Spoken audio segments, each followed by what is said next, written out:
1 de mayo, Día Internacional de las y los Trabajadores. Los orígenes. El día 1 de mayo es reconocido por casi todos los países del mundo como el Día del Trabajador en conmemoración de la masacre de Chicago. Un grupo de trabajadores sindicalizados que fueron ejecutados en 1886 en los Estados Unidos. Estas personas exigían una reducción de las horas de trabajo debido a que sus jornadas laborales llegaban a ser de hasta 16 horas. La huelga, que realizaron con la intención de mejorar estas condiciones, que comenzó precisamente un 1 de mayo y contó con la participación de más de 80.000 personas, fue duramente reprimida y algunos de sus dirigentes fueron sometidos a un juicio irregular y condenados a muerte. En 1889 tuvo lugar en París el Congreso Obrero Socialista de la Segunda Internacional, que estableció, en conmemoración de las jornadas de 1886, el 1 de mayo como el Día Internacional de los Trabajadores, consagrado a las reivindicaciones por mejores condiciones laborales.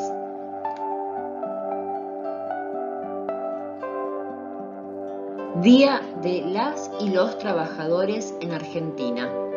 En nuestro país, el primer acto del Día del Trabajador se realizó en 1890, en el Prado Español de Buenos Aires, y contó con la participación de organizaciones obreras, mayormente anarquistas y socialistas, integradas por inmigrantes alemanes, italianos, españoles y portugueses.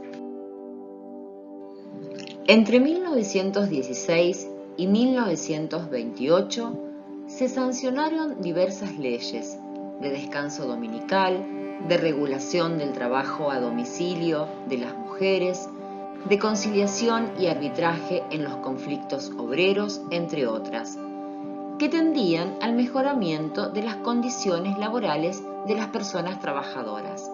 Por primera vez, el gobierno intervenía poniendo algún límite a la patronal. En 1930, durante su segundo mandato, Hipólito Yrigoyen instituyó por decreto el 1 de mayo como día de fiesta en todo el territorio de la República. Con la asunción a la presidencia de Juan Domingo Perón en 1946, se fueron concretando algunas de las reivindicaciones de las y los trabajadores, quienes además recibieron reconocimiento en el espacio público, se apropiaron de los símbolos y se asignó un carácter festivo al 1 de mayo. Pensar las luchas por los derechos de las trabajadoras y los trabajadores, considerando que las manifestaciones han sido parte del proceso de conformación del movimiento obrero en nuestro país. Su incorporación temprana en las agendas de organizaciones sindicales pone en evidencia el carácter reivindicativo de sus demandas. Reivindicaciones de las mujeres vinculadas al mundo laboral.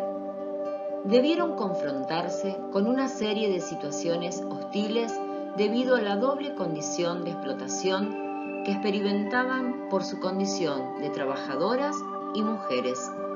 La diferencia en la remuneración, no ser excluida del trabajo por tener hijos, entre tantas otras inequidades e injusticias. Una de las primeras mujeres, Virginia Bolten, nació en 1876 en la ciudad de San Luis. Fue una activista anarcofeminista con fuerte presencia en la lucha sindical y política en la Argentina y Uruguay. A los 20 años encabezó la primera manifestación del 1 de mayo realizada en la ciudad de Rosario. y se convirtió en la primera mujer oradora en una concentración obrera. Durante la movilización, Bolten tomó la palabra para compartir el discurso del programa revolucionario con los y las manifestantes presentes. Su doble condición de rebeldía, ser mujer y anarquista, le costó la prisión. Las autoridades la acusaron de atentar contra el orden social existente, debido a la propaganda anarquista que ella hacía entre quienes trabajaban en la refinería de esa localidad. Su presencia en la escena pública se convirtió en un hito fundamental en la lucha por los derechos de las trabajadoras, además de ser una de las primeras mujeres en participar como oradora en una concentración obrera. Muchas de sus demandas visualizaban el lugar precario de estas en el mundo del trabajo. Defensora fervorosa del ideario anarquista, desde el periódico La Protesta Humana difundió críticas al mercado laboral que lograron permear en la clase trabajadora oprimida.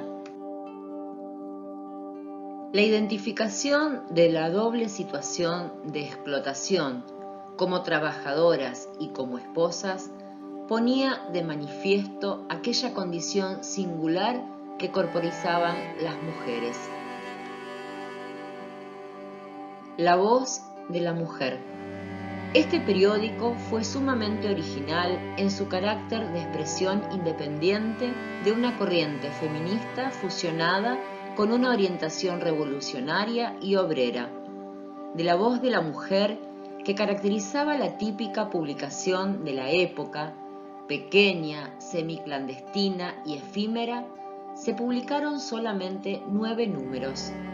Su lema confirmaba esta idea: aparece cuando puede. Sus redactoras sostenían que era la primera publicación en su tipo en América Latina. En 1901, por ejemplo, Elvira López presentaría su tesis El movimiento feminista para adquirir el grado de doctora en filosofía por la Facultad de Filosofía y Letras de la Universidad de Buenos Aires. En 1907, como parte del Centro Femenino Anarquista, Virginia participó junto a otras destacadas mujeres en la huelga de inquilinos. A raíz de su intervención en este movimiento, se le aplicó la ley de residencia y fue expulsada a Uruguay. El pasado siempre se piensa en tiempo presente. El abordaje de la historia argentina incorpora preguntas y problemáticas que nos atraviesan hoy como sociedad, y este día nos invita a reflexionar acerca de la importancia de los derechos de las y los trabajadores, sus conquistas y la necesidad de seguir en la búsqueda de ampliar derechos laborales. Equipo pedagógico, Dirección Provincial Educación Especial, Ministerio de Educación, Provincia de Santa Fe.